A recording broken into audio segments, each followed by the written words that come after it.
As soon as he saw the storm, Ethan knew that even the best pilot would need an expert navigator, someone who knew how to get them to the nearest airport without hitting anything. "If you held me, I'd feel less scared," Amelia said. "Yeah," Ethan replied with a smile, knowing Amelia was joking.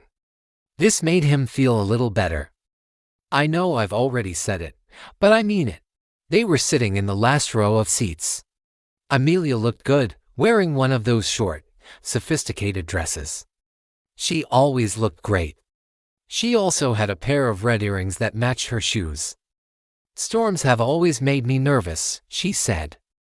Ethan squeezed her hand tighter in response, her fingers sliding up and down his palm.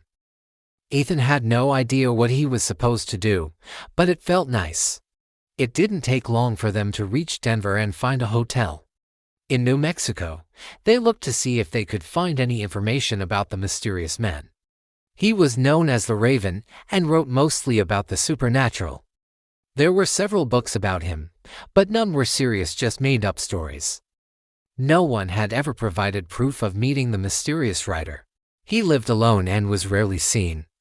They boarded a private plane that would take them directly to where he lived. They flew low through the mountains and then into the valley below. The plane banked left and then descended again. The place looked abandoned and creepy. "I don't like it here at all. I guess in the end, they're just stories and nothing more. What kind of person writes all this crap just for fun?" Ethan said, looking around. "I can't imagine living here alone." "You won't have to," Ethan replied. "You still have me. And I promise we'll stay away from anything that would scare you." They parked outside the house, behind an old truck, and got out. They heard footsteps approaching, and a second later, a woman opened the door, looking surprised that they were there. She was wearing jeans and a t-shirt. Her hair was long and curly. Ethan realized she wasn't very happy to see them. She looked tired. "Hello, I'm not sure I remember your name." "Ethan Parker, writer." "I haven't heard of you." "Purpose and duration of your visit, please." "Someone from New Mexico asked me to ask the Raven about some missing children, but I don't have any such curiosity." "Then what do you want?" "Exactly, ma'am. I already know you are the so-called mystery writer. The Raven. I've read your books. I'm currently working on a future film based on what I've written. There are some mundane gaps in that film that I want to fill with some ideas from your books. So, without too much talk, I'm offering you a collaboration that will be very well paid. Of course, the Raven's identity will remain a secret." "Sounds interesting, and the offer is tempting. I'll be waiting to discuss the details. As you can see, there aren't many men around here. So you'd better come alone if you want to get something from me." And she slammed the door in their faces. Amelia and Ethan stood in front of the house, exchanging confused glances. "Well, that was intense," Amelia murmured, trying to hide a smile. "Do you think it's worth pushing?"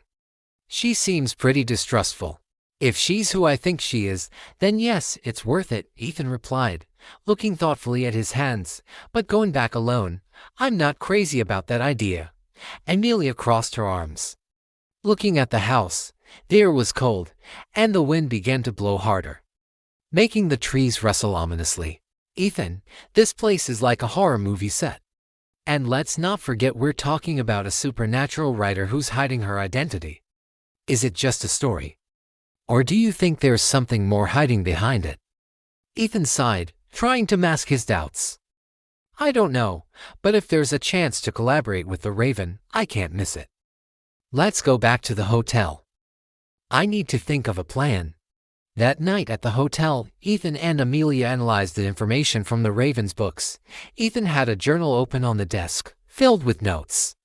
Every story has a common theme: mysterious disappearances, isolated places, and a subtle connection to something called the shadow of life. Ethan said, "Do you think it could just be a metaphor? Or an obsession?"